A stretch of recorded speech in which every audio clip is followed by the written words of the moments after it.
Lévitique chapitre 25 au verset 10. Et vous sanctifierez la 50e année, vous publierez la liberté dans le pays pour tous ses habitants. Ce sera pour vous le jubilé. Chacun de vous retournera dans sa propriété et chacun de vous retournera dans sa famille. C'est la fin du verset qui m'intéresse aujourd'hui. Chacun de vous retournera dans sa famille. Ça veut dire qu'en fait, l'année du jubilé, il y a une dimension en fait de réconciliation.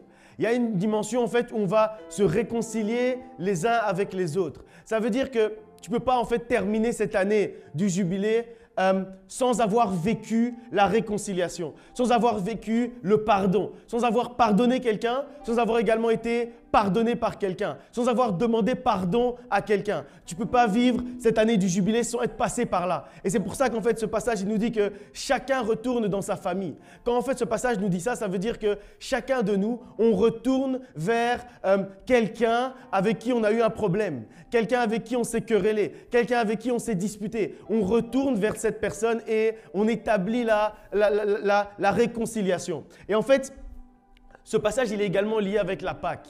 En fait, Pâques, le mot Pâques, ça veut dire le passage.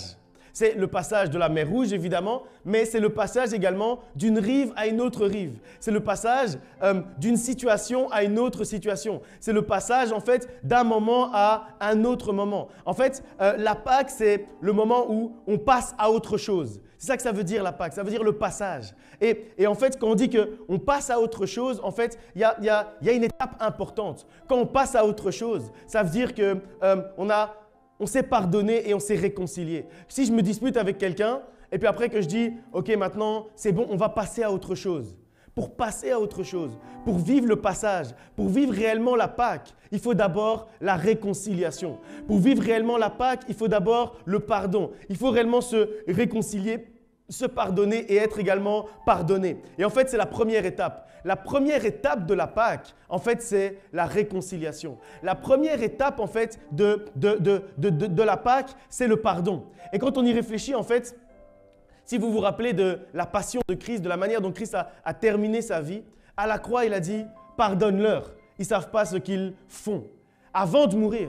Et la Pâque, elle commence quand? Elle commence au moment où Jésus-Christ va mourir. C'est la première partie de la Pâque. Et puis après, c'est quand Jésus-Christ va ressusciter. Mais avant ça, avant la résurrection, avant la mort, il y a d'abord eu le pardon. Ça veut dire que malgré tout ce qu'on lui avait fait, malgré toutes les choses mauvaises qu'on lui avait faites, alors que lui n'avait rien fait de mauvais à personne, il a commencé d'abord par dire « Pardonne-leur, ils ne savent pas ce qu'ils font ». Et en disant ça, ça veut dire en plus de les pardonner, de proclamer le pardon, il leur a également trouvé une excuse. Et quand je dis trouver une excuse, ça veut dire qu'il a trouvé une excuse aux hommes pour faire ce qu'ils font. C'est-à-dire, ils ne savent pas, ils ne comprennent pas. Donc Dieu, Seigneur, pardonne ce qu'ils sont en train de faire.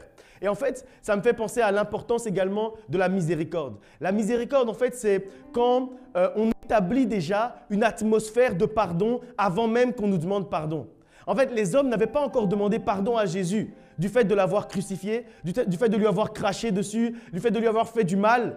Il ne lui avait pas encore demandé pardon, mais lui, il avait déjà créé autour de lui une atmosphère de pardon. Et c'est ça en fait la miséricorde. La miséricorde, c'est quand quelqu'un te fait quelque chose de mal, tu te mets déjà dans des conditions où au moment où il va venir te demander pardon, au moment où il va venir te parler, tu sais déjà que tu vas lui pardonner.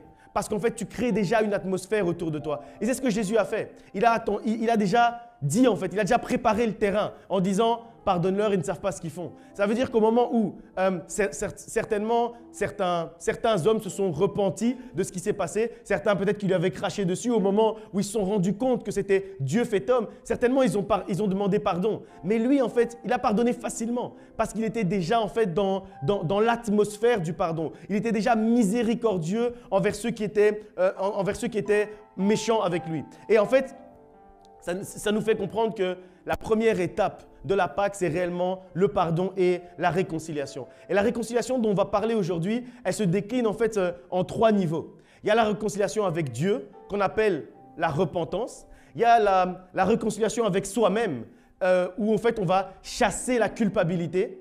et il y a la réconciliation avec les autres qu'on va appeler évidemment le pardon. Et donc on va décliner aujourd'hui ces trois éléments, ces trois entités qui font partie en fait de la réconciliation. Les trois niveaux de la réconciliation. Se réconcilier avec Dieu, se réconcilier avec soi-même et se réconcilier également avec ceux qui sont autour de nous, avec nos prochains. On va lire encore un passage dans 2 Corinthiens au chapitre 5, versets 17 à 20. 2 Corinthiens chapitre 5 à partir du verset 17.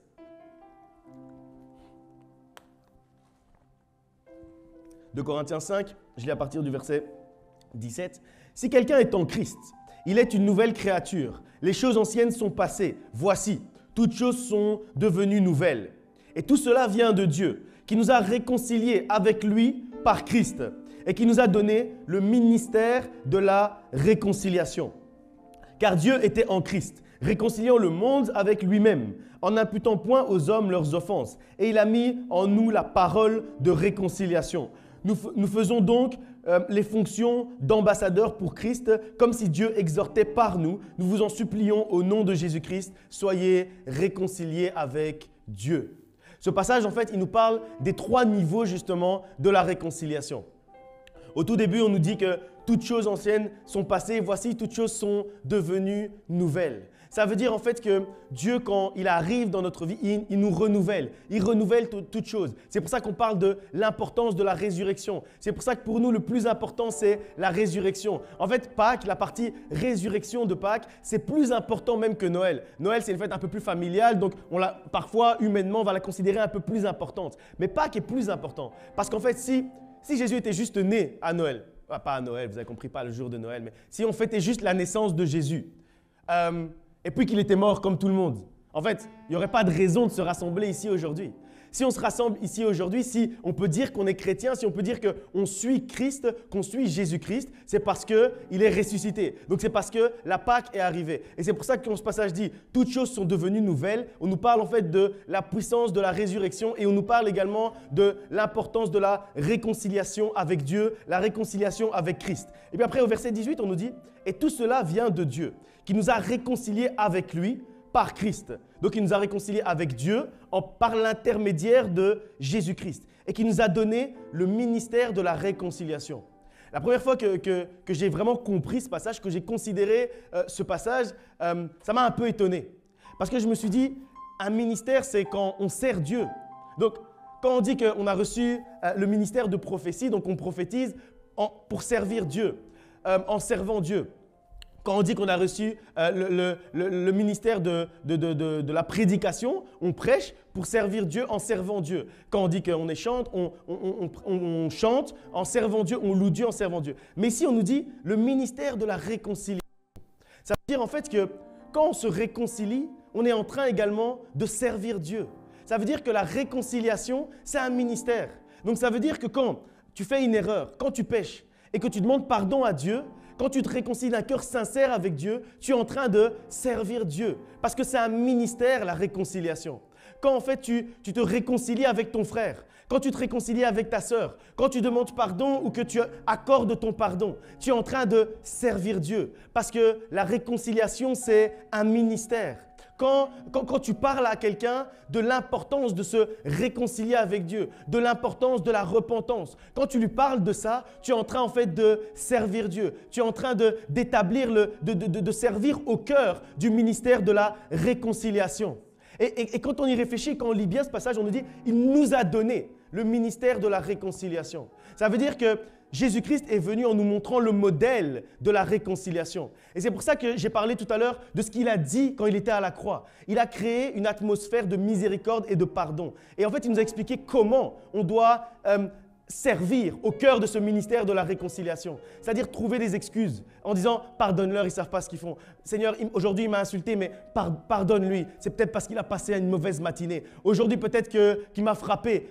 Pardonne-lui. Peut-être que ses parents l'ont frappé et que donc lui, il est violent, il est comme ça. Pardonne-le déjà à l'avance. C'est ça en fait le ministère de la réconciliation. Et quand on fait ça, en fait, on est en train de servir Dieu parce que c'est un ministère. Et quand on y réfléchit, c'est le ministère le plus important. Et je vais expliquer pourquoi c'est le plus important. C'est parce qu'en fait, moi j'ai reçu le ministère pastoral. Quelqu'un a reçu le ministère de la louange. Quelqu'un a reçu le ministère de la prophétie. Quelqu'un a reçu le ministère d'apôtre. Et c'est chacun, selon nos dons, selon notre caractère, selon qui on est, Dieu nous a donné un ministère particulier. Mais il y a un ministère qu'il a donné à tout le monde. Il y a un ministère commun en fait, un ministère qui vaut pour tout le monde. Et là, c'est le ministère de la réconciliation. Le seul ministère qu'il a donné à chacun d'entre nous. Le seul ministère qu'il t'a donné et qui m'a donné également. Le seul ministère qu'il a donné à ton voisin et qu'il a donné également à ta voisine. Le seul ministère qu'il nous a donné à chacun d'entre nous, c'est le ministère de la réconciliation. C'est le ministère commun. C'est le ministère dans lequel on doit tous servir. Ça veut dire qu'au travers de tout ce qu'on fait, au travers de tous les autres ministères, ils doivent juste nourrir le ministère de la réconciliation. Ça veut dire que si quelqu'un a reçu le ministère de la louange, pendant la louange, il faut que des gens se réconcilient avec Dieu. Pendant la louange, il faut que des gens se réconcilient les uns avec les autres. Si quelqu'un a reçu le ministère de l'intercession, il faut qu'il prie pour la réconciliation. Il faut qu'il prie pour que les gens se réconcilient les uns avec les autres. Il faut qu'il prie pour que les gens se réconcilient avec Dieu. Parce que le ministère commun qui surpasse tous les autres ministères, c'est le ministère de la réconciliation. Ça veut dire que tu sers Dieu quand tu te réconcilies. Tu sers Dieu quand tu te réconcilies avec Dieu. Quand tu demandes pardon à Dieu, quand tu te repens d'un cœur sincère, tu es en train de servir Dieu. Tu sers Dieu quand tu chasses ta culpabilité. Ça veut dire quand tu te réconcilies avec toi-même. Tu chasses ta culpabilité et tu commences à marcher avec Dieu sur le chemin que Dieu a tracé pour toi. Tu sers Dieu à ce moment-là aussi. Tu sers Dieu quand tu te réconcilies avec ton frère. Tu sers Dieu quand tu te réconcilies avec ta sœur. Tu sers Dieu quand tu résous un conflit. Tu sers Dieu à ce moment-là également. Ça veut dire qu'il ne faut pas attendre que les gens te voient pour dire que tu sers Dieu. Tu sers Dieu au quotidien, au cœur du ministère de la réconciliation. Verset 19, on nous dit « Car Dieu était en Christ, réconciliant le monde avec lui-même. » Et là, en fait, c'est intéressant. C'est intéressant parce que le lui-même, il peut être compris de différentes manières, en fonction de l'angle qu'on regarde. D'abord, le lui-même n'a pas de majuscule. Souvent, quand on parle de Jésus ou de Dieu, on va mettre une majuscule dans la Bible quand on prend un pronom pour le remplacer. Ça veut dire que quand on dit réconciliant le monde avec lui-même, on peut comprendre évidemment réconciliant le monde avec Dieu. Mais on peut comprendre également réconciliant le monde avec le monde. Réconciliant un frère avec son frère. Réconciliant une sœur avec son frère. On peut le comprendre également de cette manière-là. Et puis après, on nous dit en imputant point aux hommes leurs offenses.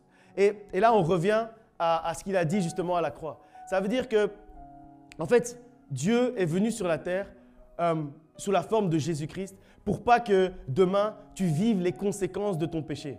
Pour pas que demain, après t'être repenti, tu vives encore les conséquences de ton péché. Et puis après, on dit et il a mis en nous la parole de réconciliation. Et c'est pour ça qu'en fait, je disais que le lui-même, on peut le comprendre de deux manières. Il est ambivalent. Pourquoi? Parce que dans la première partie, on nous dit il n'impute pas aux hommes leurs offenses. Donc ça, c'est la réconciliation entre les hommes et Dieu.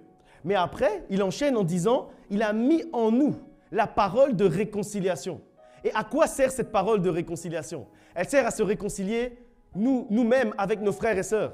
Et elle sert également à ce que nous-mêmes, on puisse se réconcilier avec Dieu. Et elle sert également à ce que nous-mêmes, on puisse se réconcilier avec nous-mêmes. Ça veut dire chasser la culpabilité. Et en fait, quand on comprend cette partie, le verset 19 qui dit « Il a mis en nous la parole de réconciliation », ça veut dire qu'en fait, il n'y a aucune raison, il n'y a aucun obstacle qui doit empêcher la réconciliation. Et ça veut dire que souvent, et vous êtes sûrement déjà passé par des moments comme ça, on s'est disputé avec quelqu'un, on a eu un problème avec quelqu'un, et puis on se dit « Ouais, mais j'ai envie d'établir la paix, j'ai envie de rétablir le pardon. Mais je ne sais pas ce que je vais lui dire quand je vais arriver vers lui. Ce que je vais lui dire quand je vais arriver vers elle, parce qu'on s'est dit des mauvaises choses, parce qu'on s'est insulté. Quand je vais arriver vers elle, qu'est-ce que je vais dire ?» Et ce passage, en fait, il dit que toi, tu ne sais pas ce que tu vas dire, mais Dieu a déjà placé en toi la parole de réconciliation. Dieu a déjà placé en toi les mots que tu dois prononcer quand tu vas aller vers ton frère, quand tu vas aller vers ta sœur pour lui demander pardon, pour lui dire que tu lui pardonnes. Quand tu vas aller vers elle ou vers lui, Dieu a déjà placé en toi la parole de réconciliation. Il a déjà déposé en toi les mots qui vont sortir de ta bouche. Ça veut dire tout ce que tu as à faire, en fait, c'est avoir confiance en Dieu. C'est avoir la foi que Dieu a déposé réellement cette parole de réconciliation. Et comme il a déposé cette parole de réconciliation, tout ce que tu as à faire, en fait, c'est ouvrir ta bouche. Aller vers ton frère, aller vers ta sœur, ouvrir ta bouche. Et c'est les paroles que Dieu a déjà déposées à l'avance sur ton cœur, dans ton cœur, qui vont sortir et qui vont amener à la réconciliation. Et donc, chacun d'entre nous, on doit vivre cette réconciliation au quotidien. Verset 20, nous faisons donc les fonctions d'ambassadeurs pour Christ. Ambassadeurs de la réconciliation. Ça veut dire que quand on dit qu'on est ambassadeur de quelque chose, ça veut dire en fait que partout où on va, on représente. Ça veut dire que si on est ambassadeur d'un pays dans un autre pays, partout où on va, on est ambassadeur de son propre pays. Si je suis ambassadeur de la Belgique en France, partout où je me déplace en France, je représente la Belgique. Et ce passage, en fait, il nous dit que partout où tu vas, partout où on va, on doit être ambassadeur de la réconciliation.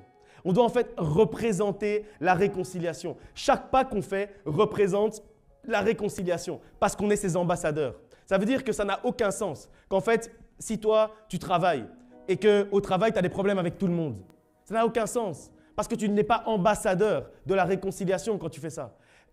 Ça n'a aucun sens si tu es ici à l'église, mais à ta gauche, à ta droite, tu t'es déjà disputé avec tout le monde, tu es en conflit avec tout le monde, tu es en dispute avec tout le monde. Ça n'a aucun sens. Parce qu'en fait, ce passage nous dit que Dieu a fait de nous des ambassadeurs de la réconciliation.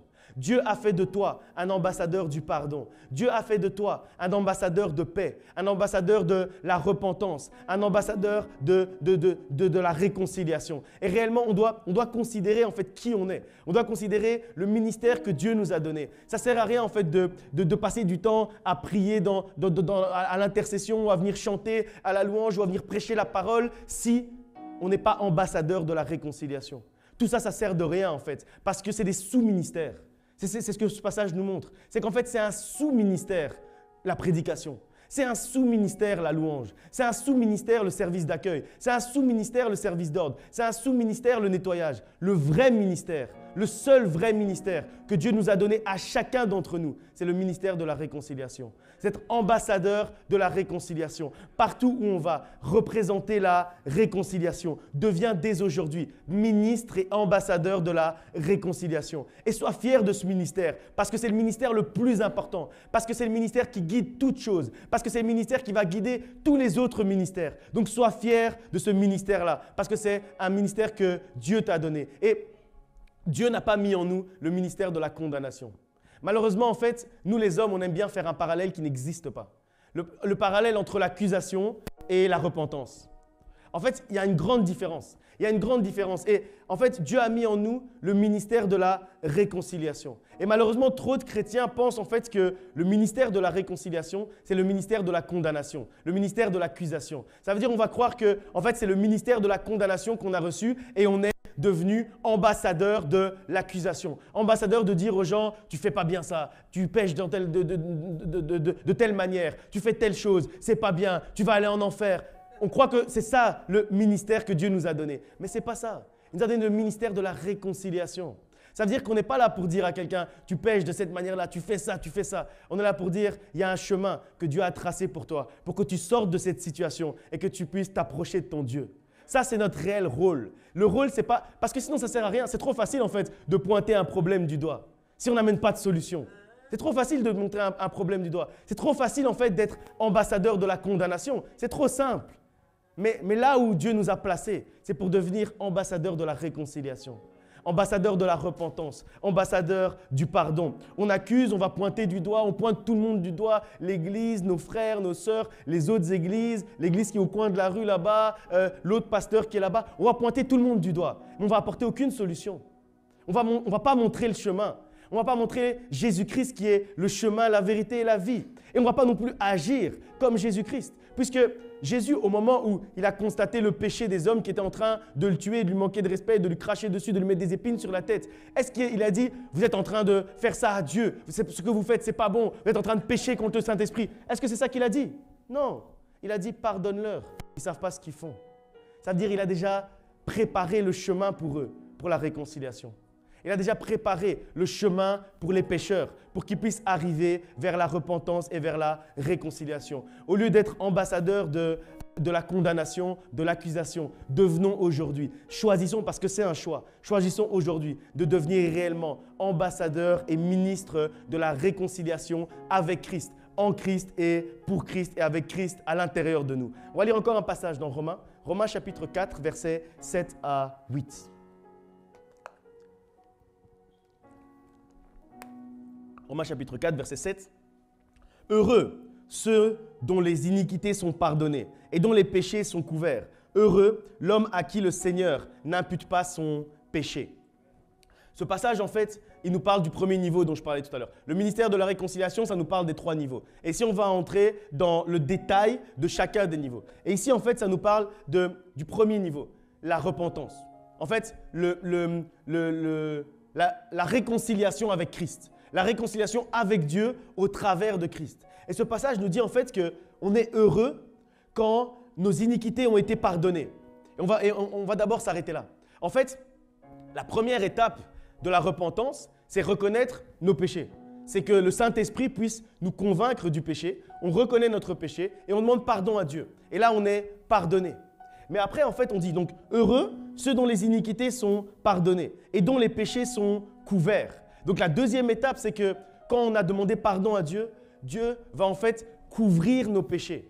Il va couvrir nos péchés pour pas en fait que ces péchés en fait puissent nous coller à la peau, pour pas que ces péchés en fait puissent ressurgir. Ça veut dire que d'abord ils sortent de nous, mais après en fait Dieu va les couvrir pour 2 raisons. D'abord pour qu'ils ne puissent plus nous rattraper, pour qu'ils ne puissent plus sauter et revenir sur nous, mais aussi pour pas qu'on puisse toujours avoir les regards fixés sur nos péchés.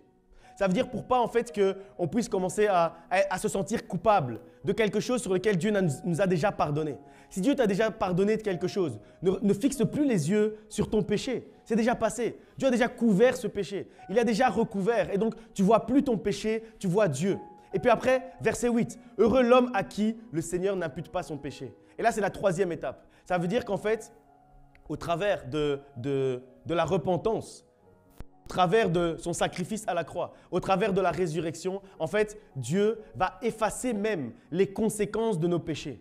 Si on lui demande pardon d'un cœur sincère, si on vit en nouveauté de vie, si sincèrement on se dit qu'on ne veut plus agir de cette manière-là et qu'on se repent d'un cœur sincère, il va même effacer les conséquences du péché. Et c'est ça en fait que Jésus-Christ a amené de plus qu'avant. C'est ça en fait la nouvelle alliance. La nouvelle alliance, c'est que avant en fait, si on prend un exemple, je sais pas, honore ton père et ta mère pour vivre une vie avec des jours longs et heureux, okay, sur la terre.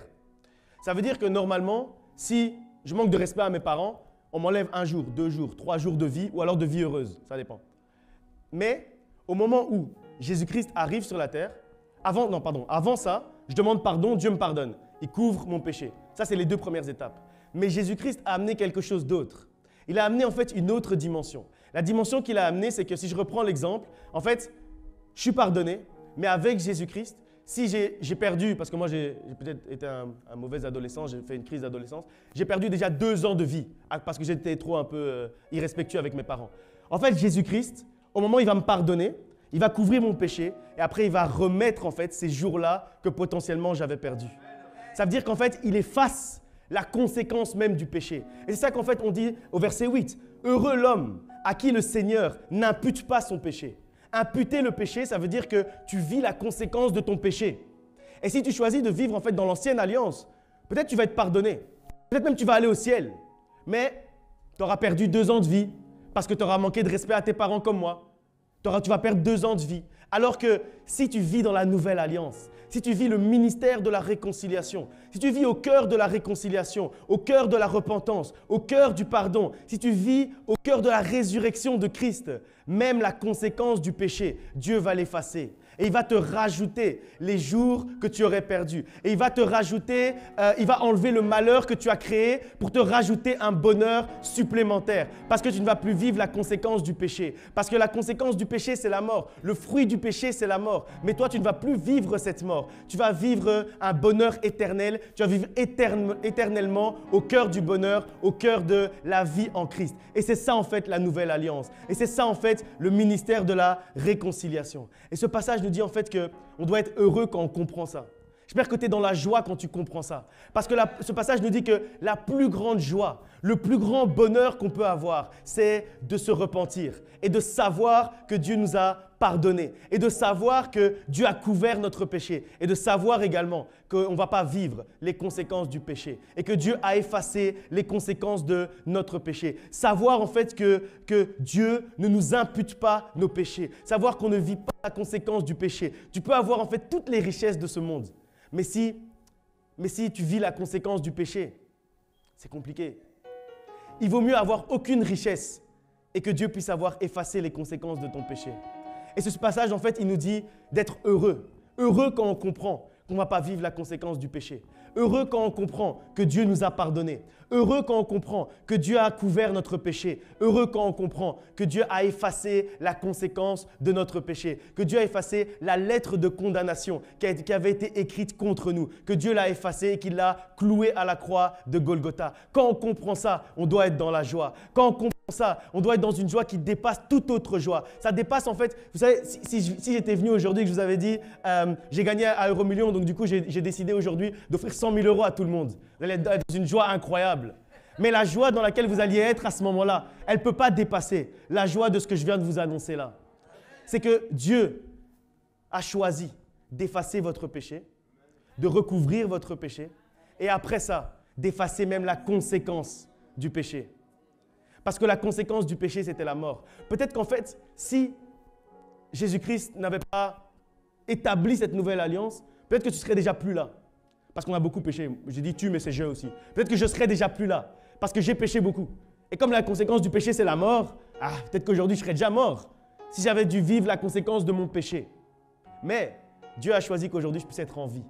Dieu a choisi qu'aujourd'hui, tu puisses être en vie. Et la raison pour laquelle tu es en vie, c'est parce qu'il a effacé la conséquence de ton péché. Et ça, c'est la plus grande joie. C'est la meilleure chose que tu vas entendre aujourd'hui. Personne ne va te dire quelque chose de mieux que ça. Même si tu sors d'ici, on te dit tu as gagné à Euromillions, ce ne sera pas mieux. Même si tu sors d'ici, on te dit je vais t'offrir une voiture, ce ne sera pas mieux. Tu ne vas rien entendre de mieux que ça. C'est que Jésus t'aime et qu'il a effacé la conséquence de ton péché. Et qu'aujourd'hui, tu vis. La raison pour laquelle tu vis, c'est parce que Jésus-Christ est ressuscité d'entre les morts. Et c'est parce qu'il a choisi d'établir la nouvelle alliance avec toi. Et aujourd'hui, tu vis au cœur de la réconciliation. On va lire encore un passage dans Philippiens. Philippiens chapitre 3, verset 12 jusqu'au verset 13. Philippiens 3, 12 à 13. Ah non, on va lire aussi le 14.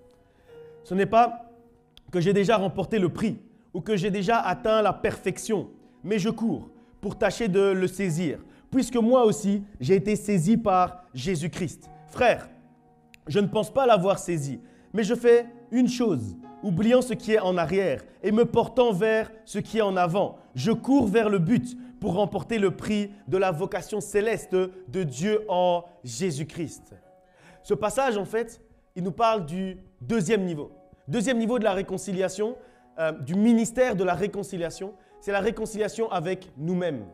Et ce passage, en fait, il nous parle de l'apôtre Paul. L'apôtre Paul qui dit que lui-même, il n'a pas atteint la perfection.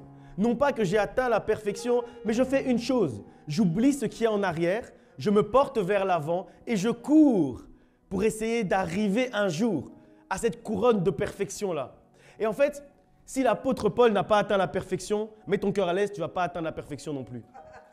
Si l'apôtre Paul n'a pas atteint la perfection, moi non plus, je ne vais pas atteindre la perfection. C'est sûr.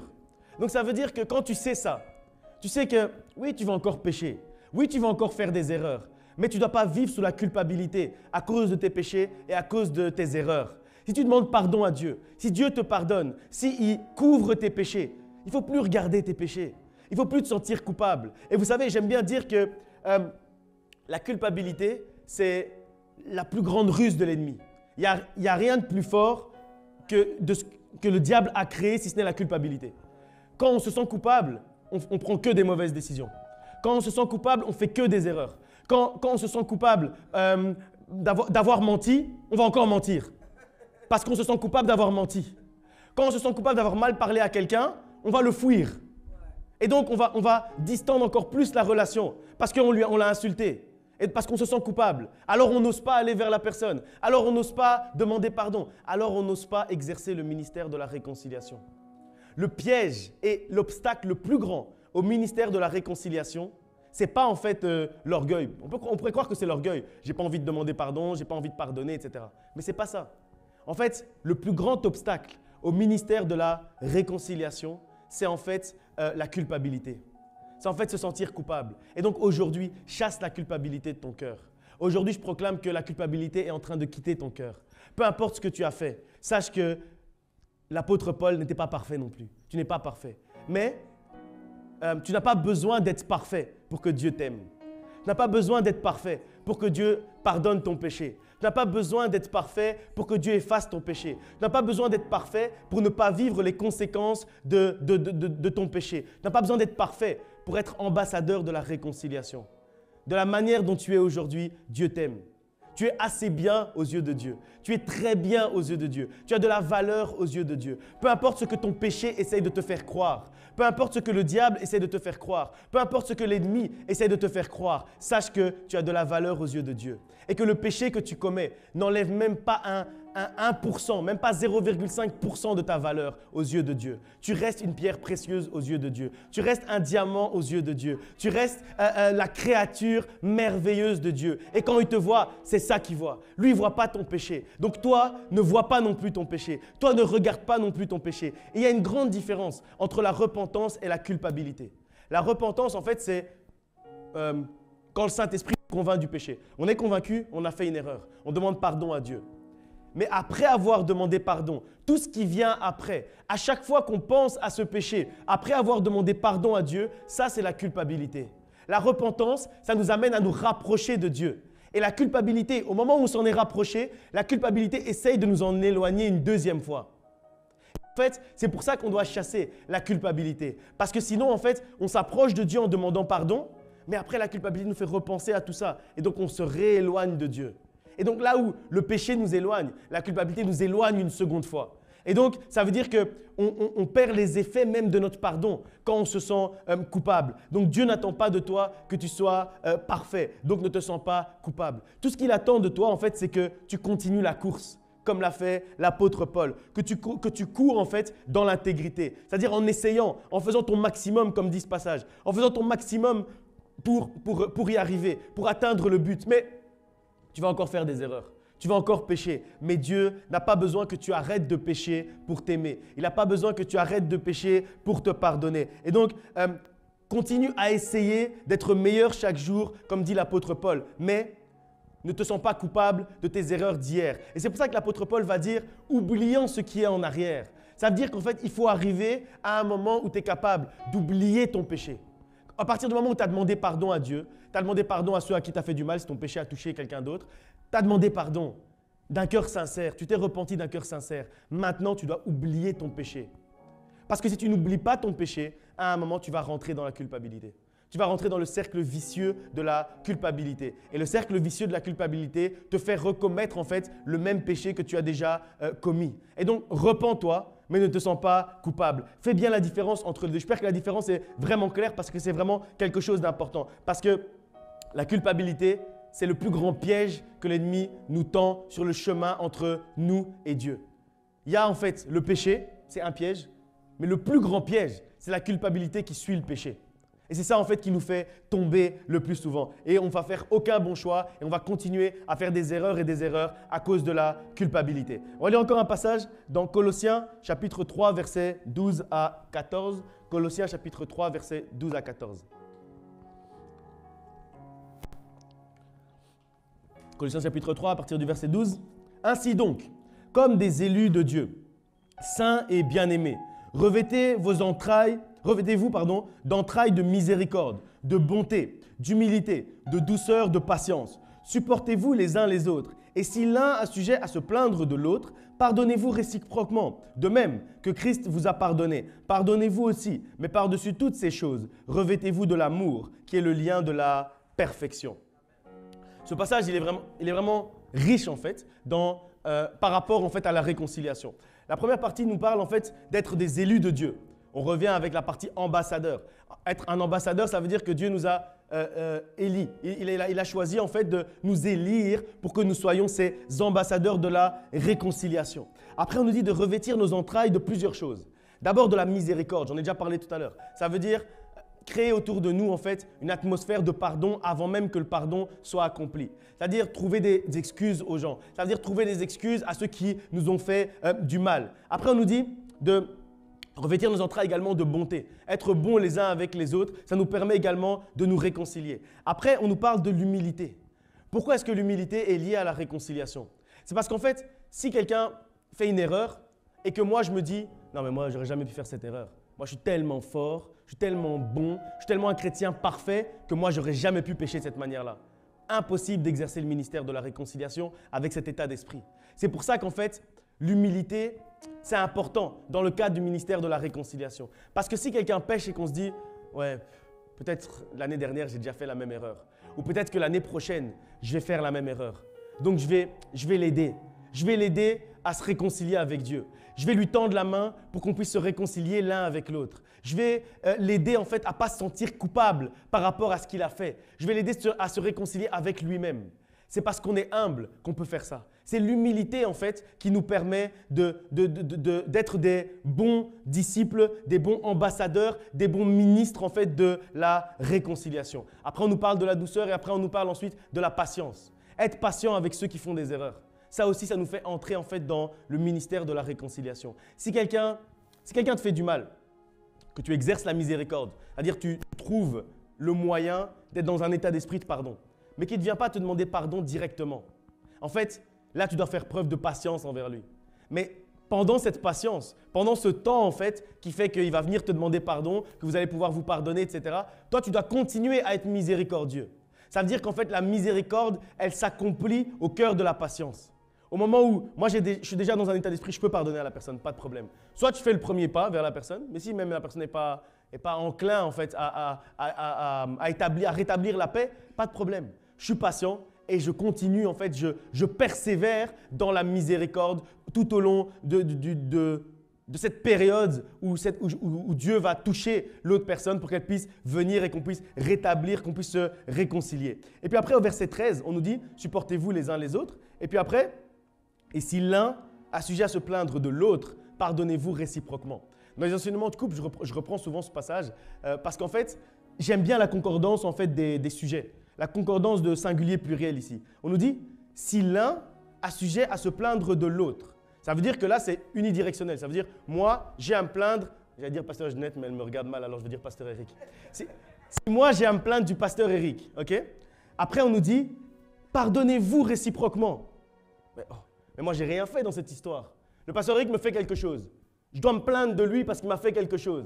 Mais la suite du passage dit, c'est au pluriel. Pardonnez-vous réciproquement. Ça veut dire que même s'il m'a fait quelque chose, moi, je dois quand même lui demander pardon. C'est bizarre. Quand on lit ce passage, lisez bien. Le français, c'est important, lisez bien. Si l'un a sujet à se plaindre de l'autre, pardonnez-vous réciproquement. Ça veut dire qu'en fait, il n'existe aucune situation où tu es blanc plus blanc que neige. Ça veut dire où on s'est disputé, mais c'est seulement sa faute. Il m'a insulté, mais c'est seulement sa faute. Il m'a frappé, mais c'est seulement sa faute. Ça n'existe pas. Ça n'existe pas dans l'histoire de l'humanité. Et donc toi, tu ne vas pas changer l'histoire de l'humanité. Ça veut dire que ça n'existe pas dans ta vie non plus.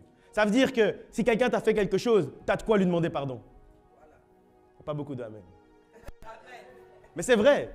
C'est ce que dit ce passage. Quand je vous dis le français, c'est important, c'est parce que ce passage, comment il est tourné, il faut vraiment ouvrir ses yeux sur ça. Si l'un a sujet à se plaindre de l'autre, pardonnez-vous réciproquement.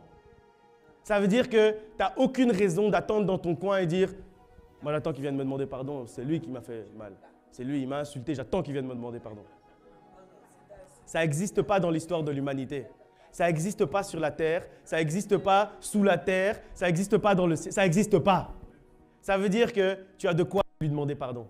Donc n'attends pas. Et n'oublie pas, hein, Dieu a déjà mis en toi la parole de réconciliation. Ça veut dire que tu as de quoi faire le premier pas. Et puis après, Dieu va parler en toi. Et puis après, Dieu va commencer à parler avec la parole de réconciliation qui est déjà dans ton cœur. Donc n'attends pas. Exerce le ministère de la réconciliation. Exerce ton ministère. C'est ton travail. C'est ton service. C'est ton rôle. C'est ta fonction. C'est ton métier. La réconciliation. Donc n'attends pas que quelqu'un d'autre fasse ton travail. Fais ton travail. Réconcilie-toi avec quelqu'un. Réconcilie-toi avec quelqu'un aujourd'hui. Réconcilie-toi avec quelqu'un durant cette semaine. Cette semaine, on va appeler ça la semaine de la réconciliation. Ça veut dire cette semaine, on va prendre la décision On va prendre la décision de se réconcilier avec quelqu'un. Cette semaine, on va prendre la décision de se réconcilier avec Dieu. Cette semaine, on va prendre la réconciliation de se réconcilier avec nous-mêmes. C'est ce qu'on va faire durant toute cette semaine. Matthieu chapitre 6, versets 14 à 15. Si vous pardonnez aux hommes leurs offenses, votre Père céleste vous pardonnera aussi. Mais si vous ne pardonnez pas aux hommes, votre Père ne vous pardonnera pas non plus vos offenses. Et donc quand je vous disais que le ministère de la réconciliation, il a 3 niveaux, c'est 3 niveaux qui sont interconnectés. Ça veut dire que l'un ne va pas sans l'autre, qui ne va pas sans l'autre, qui ne va pas sans l'autre, et ainsi de suite. Ça veut dire que si tu ne te pardonnes pas toi-même, tu vas te sentir coupable. Si tu te sens coupable, tu vas faire encore des péchés. Et donc, comment Dieu va te pardonner puisque tu vis dans le péché? Ce n'est pas possible. Par contre, si tu ne pardonnes pas à ton frère ou à ta sœur, si tu ne demandes pas pardon à ton frère ou à ta sœur, comment est-ce que Dieu va te pardonner? Puisque tu vis, en fait, tu ne vis pas dans le ministère de la réconciliation. Tu dois vivre au cœur du ministère de la réconciliation. Matthieu chapitre 5, versets 23 à 24. Si donc, tu présentes ton offrande à l'autel et que là, tu te souviennes que ton frère a quelque chose contre toi, laisse là ton offrande devant l'autel et va d'abord te réconcilier avec ton frère. Puis, viens présenter ton offrande. Et quand on parle d'offrande, on parle de l'offrande pécuniaire, on parle de l'offrande du temps, on parle de l'offrande de notre cœur, on parle de l'offrande de la louange, on parle du service au cœur du ministère. Et en fait, ce passage, c'est là, en fait, ce passage où il montre en fait que le ministère de la réconciliation dépasse tous les autres ministères. Ça veut dire qu'en fait, si tu n'exerces pas le ministère de la réconciliation et que tu veux venir ici faire, tu es un prédicateur. Je prends mon cas comme ça, si vous ne vous sentez pas trop touché. Je viens ici, mais je me suis disputé avec maman pasteur sur la route. Okay? Si je me suis disputé avec maman pasteur sur la route, j'arrive ici, je veux prêcher. C'est mieux, je laisse ma prédication de côté, je vais à l'écodim là où elle est en train de parler aux enfants, je vais, je dis… je dois aller prêcher, désolé, je ne peux pas exercer le ministère comme ça. Pardon, tu me pardonnes? Ok, je te pardonne. Gloire à Dieu, bisous, je vais prêcher. C'est ça en fait, c'est comme ça. Ça veut dire que tous les autres ministères, ils n'ont aucun sens si on n'exerce pas le ministère de la réconciliation. Donc ne viens pas chanter ici, ne viens pas prier ici, ne va pas évangéliser dehors, ne fais rien de tout ça. Si tu es en désaccord, en dispute ou en querelle avec une seule personne de ton entourage, ne fais pas ça, parce que ça ne sert à rien. Ça veut dire laisse là ton offrande parce qu'elle ne sert à rien. Ce n'est pas une offrande qui est agréable aux yeux de Dieu. Ce n'est pas une offrande qui va monter avec une bonne odeur. Ce n'est pas une offrande de bonne odeur, c'est une offrande qui sent mauvais. Un ministère qui n'est pas en fait surpassé par le ministère de la réconciliation, c'est un ministère qui sent mauvais. C'est un ministère qui a une odeur mauvaise quand il monte vers Dieu. Parce que le ministère qui chapeaute tout ça, c'est d'abord le ministère de la réconciliation. On va lire un dernier passage avant de terminer et de prier ensemble. Ésaïe 43, versets 18 à 19. Ne pensez plus aux événements passés et ne considérez plus ce qui est ancien. Voici, je vais faire une chose nouvelle sur le point d'arriver. Ne la connaîtrez-vous pas? Je mettrai un chemin dans le désert et des fleuves dans la solitude.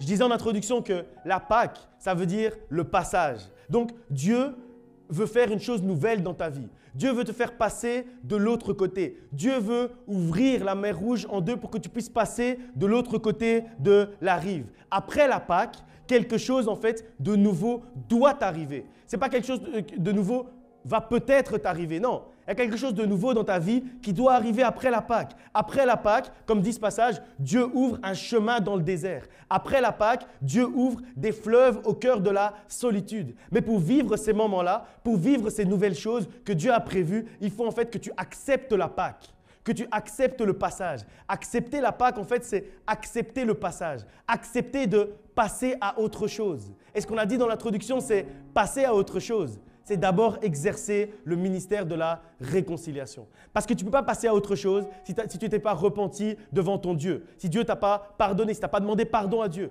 Tu ne peux pas passer à autre chose avec quelqu'un si vous n'êtes pas pardonné réciproquement. Tu ne peux pas passer à autre chose si tu ne t'es pas pardonné toi-même.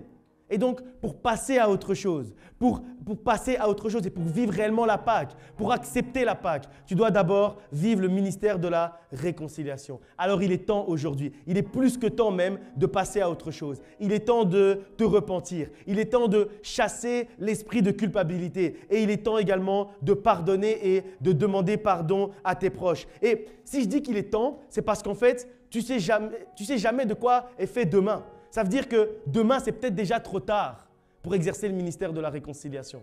Vraiment, demain, c'est peut-être déjà trop tard. alors c'est aujourd'hui. Personne ne sait ce qui va lui arriver en sortant de l'église ici. Personne ne sait. Personne ne sait ce qui va lui arriver quand il va s'endormir. Personne ne sait si maintenant, quand on claque des doigts là, Jésus revient. Personne ne sait. Personne ne sait. Et donc, c'est peut-être déjà trop tard. Donc, il n'y a pas de temps à perdre. Il faut prendre conscience, en fait, de l'urgence. C'est important, en fait, de comprendre l'importance de prendre conscience, de l'urgence de la réconciliation. La réconciliation, c'est une urgence. C'est ta première priorité. C'est ton urgence tous les jours quand tu te lèves, tous les soirs quand tu vas dormir. L'urgence que tu as, la réelle urgence que tu as, c'est la réconciliation. Prends conscience de l'urgence de la réconciliation. Parce que tu ne sais pas si, quand tu sors ici, on va voir que le ciel est rouge et que Jésus-Christ est en train de revenir et que les gens à ta gauche, à ta droite vont commencer à être enlevés. Tu ne sais pas. Tu ne sais pas si, en dehors de ça, tu ne sais pas si tu vas encore vivre 1 heure, 2 heures, 3 heures, 5 heures. Donc c'est une urgence de te réconcilier avec Dieu pour t'assurer d'être enlevé. C'est une urgence de te réconcilier avec tes frères et tes sœurs pour t'assurer d'être enlevé. C'est une urgence de te réconcilier avec toi-même en chassant la culpabilité pour t'assurer de l'enlèvement, pour t'assurer que si tu meurs maintenant là, tu vas au ciel. Et c'est vraiment quelque chose, tu dois avoir cette assurance, cette garantie à l'intérieur de la réconciliation avec urgence. En fait, le ministère de la réconciliation, j'ai parlé tout à l'heure des qualités qu'il faut pour exercer la bonté, la miséricorde, etc. Mais il y a une manière avec laquelle on exerce le ministère de la réconciliation. C'est avec urgence. C'est avec urgence. Et c'est pour ça qu'en fait, la Bible nous dit de ne pas s'endormir sur la colère. Parce qu'en fait, c'est une urgence. Ça veut dire que tu ne peux pas t'endormir en ayant un problème avec quelqu'un parce que tu ne sais pas comment va se passer ta nuit. Tu ne sais pas si à 3 heures du matin, Jésus revient. Et toi, tu t'es endormi en ayant un problème avec quelqu'un. Et puis, tu vois ton épouse, elle est en train de monter au ciel. Et toi, tu restes dans ton lit. C'est chaud, vous rigolez, mais c'est chaud, hein? C'est chaud. C'est comme ça que ça va se passer réellement. Ça veut dire on est ici dans l'église, on est là, on parle de la réconciliation et tout. Et on va prier après. Il y en a en priant, ils vont vraiment prier pour la réconciliation avec Dieu, avec eux-mêmes, chasser la culpabilité, réconciliation avec les autres, etc. Pendant la prière, ils vont envoyer, je vous donne des idées. Hein. Pendant la prière, ils vont envoyer un message à quelqu'un, je te demande pardon. Pendant la prière, ils vont envoyer un message à quelqu'un, je te pardonne. Et puis, au moment où on est en train de prier là, qu'on va prier là dans 10 minutes, peut-être Dieu va revenir après 8 minutes. Et ceux qui auront été spectateurs, ils regardent les autres demander pardon et tout. Après, ils vont nous regarder aussi monter. Ah oui! Si tu regardes les autres exercer le ministère de la réconciliation, tu vas aussi les regarder monter au ciel. Si tu es spectateur de la réconciliation, tu vas être spectateur de l'enlèvement. Moi, je ne veux pas être spectateur de l'enlèvement. Moi, je vais être acteur de l'enlèvement. Et pour être acteur de l'enlèvement, il faut d'abord être acteur de la réconciliation. Acteur du ministère de la réconciliation. Il n'y a que les ambassadeurs et les ministres de la réconciliation qui vont monter au moment de l'enlèvement. Et l'enlèvement, c'est peut-être là maintenant. Ou maintenant. Ou maintenant. Ou dans 5 secondes. Vous comprenez? Personne ne connaît ni l'endroit ni l'heure. Il va revenir comme un voleur, on ne sait pas, il va nous surprendre. Et donc, ne sois pas surpris. Et tu ne seras pas surpris si tu exerces le ministère de la réconciliation. Demain, c'est peut-être déjà trop tard. Dans 1 heure, c'est peut-être déjà trop tard. Comprends l'urgence. Comprends l'urgence, prends conscience réellement de l'urgence. S'il y a un péché qui te ronge et dont tu n'arrives pas à te détacher, c'est aujourd'hui. Ce n'est pas demain, c'est l'urgence, c'est aujourd'hui qu'il faut prier pour que Dieu puisse te libérer de ce péché, pour que tu puisses réellement te repentir de ce péché. Si la culpabilité a grandi à l'intérieur de toi à cause d'un péché que tu as commis hier ou avant-hier, c'est aujourd'hui qu'il faut prier pour la libération totale et complète. Si aujourd'hui tu es encore en conflit avec quelqu'un, ou alors si tu as toujours de la rancœur pour quelqu'un, c'est aujourd'hui, c'est pas demain. Ne remets pas à demain parce que tu ne sais pas si demain tu vas le vivre. Donc ne remets pas à demain, fais-le aujourd'hui. C'est aujourd'hui que tu dois instaurer le pardon. C'est aujourd'hui, alors qu'est-ce que tu vas faire? Là, je te pose une question. Qu'est-ce que tu vas faire? Qu'est-ce que tu vas décider? Remettre à demain ou vivre la réconciliation aujourd'hui? Maintenant que tu sais, maintenant tu n'as plus aucune excuse. Maintenant tu sais que le ministère de la réconciliation s'accomplit, se sert dans l'urgence du moment présent. Alors lève-toi dès aujourd'hui et commence à exercer le ministère de la réconciliation. Lève-toi et proclame que cette semaine, que ce jour, que cette heure, que cette minute, que cette seconde, ce soit réellement une semaine, une minute, une seconde, une heure de la réconciliation. Quand je disais en fait qu'on va proclamer la semaine de la réconciliation, en fait, quand on dit ça, en fait, c'est que chaque moment de la semaine, sera un moment de réconciliation.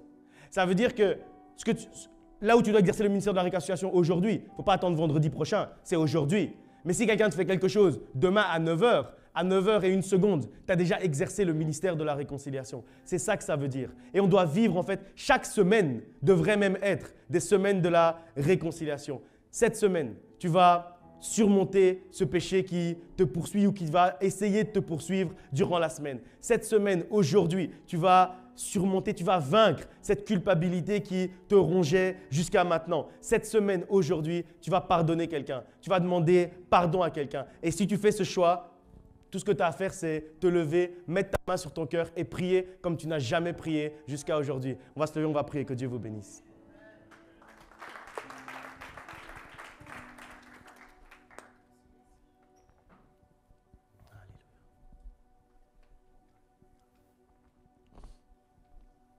Père éternel, Dieu de gloire, nous approchons devant ton trône, Seigneur, et je m'approche, Seigneur, avec ton assemblée, Seigneur, qui a fait un choix aujourd'hui. Fais un choix aujourd'hui, Seigneur, de vivre le ministère de la réconciliation.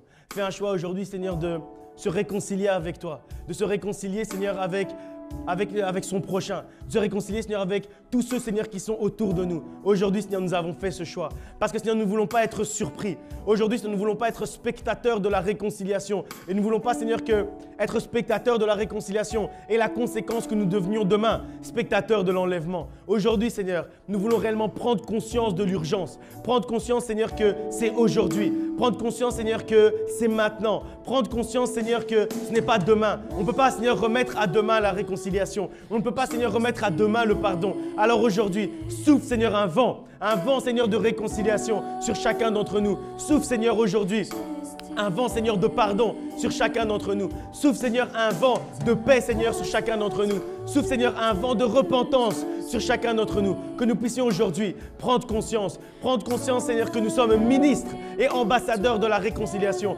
Qu'aujourd'hui, Seigneur, nous puissions, Seigneur, au moment où nous sommes en train de prier, aujourd'hui, Seigneur, pardonner quelqu'un. Aujourd'hui, Seigneur, guéris le cœur de quelqu'un qui avait difficile à pardonner. Aujourd'hui, Seigneur, pense les plaies des cœurs de quelqu'un qui avait difficile à pardonner jusqu'à aujourd'hui. Aujourd'hui, Seigneur, que nous puissions pardonner tous ceux qui nous ont fait du mal. Que nous puissions pardonner, Seigneur, tous ceux qui nous ont touchés par leur action. Que nous puissions, Seigneur, pardonner tous ceux qui nous ont blessés, Seigneur. Aujourd'hui, Seigneur, nous voulons réellement avoir, Seigneur, un cœur nouveau. Avoir, Seigneur, un cœur nouveau. Un cœur prêt à pardonner. Un cœur prêt, Seigneur, à faire le pas, Seigneur, du pardon. Que, Seigneur, réellement, que ta parole de réconciliation soit dans nos cœurs. Que ta parole de réconciliation soit, Seigneur, dans le cœur de chacun d'entre nous. Que ta parole de réconciliation puisse nous remplir maintenant et que nous puissions vivre cette réconciliation. Aujourd'hui, Seigneur, nous voulons, Seigneur, être réconciliés avec toi. Nous voulons nous repentir aujourd'hui. Pardon, Seigneur, pour nos péchés. Pardon, Seigneur, pour les péchés, Seigneur, de nos oreilles. Pardon, Seigneur, pour les péchés de nos bouches. Pardon, Seigneur, pour les péchés de nos yeux. Pardon, Seigneur, pour les péchés de nos actes. Pardon, Seigneur, pour tout ce que nous avons fait et qui n'était pas à ta gloire. Pardon, Seigneur, pour tout ce que nous aurions pu faire et qui aurait pu venir faire avancer ton royaume.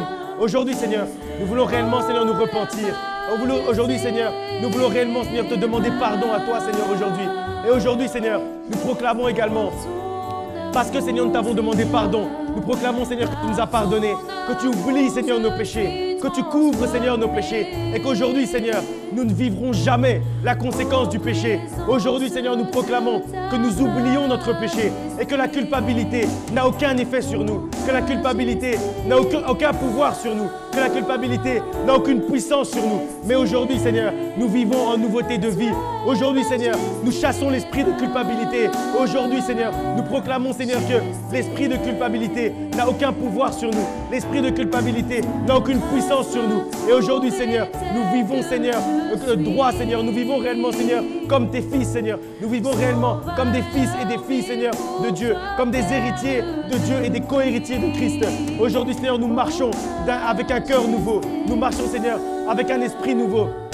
Aujourd'hui, Seigneur, nous proclamons également que nous allons, Seigneur, pardonner autour de nous. Aujourd'hui, Seigneur, nous voulons, Seigneur, amener, Seigneur, le pardon autour de nous. Aujourd'hui, Seigneur, nous voulons réellement pardonner, Seigneur, et demander pardon. Aujourd'hui, Seigneur, nous voulons réellement nous réconcilier avec nos prochains. Parce qu'aujourd'hui, Seigneur, nous savons que nous avons, Seigneur, de quoi nous pardonner les uns les autres. Que nous puissions réellement nous pardonner. Que personne, Seigneur, ne puisse avoir de rancœur envers nous. Parce que, Seigneur, nous allons aller vers quelqu'un aujourd'hui et demander pardon. Nous allons aller vers quelqu'un aujourd'hui et accepter son pardon au nom de Jésus-Christ.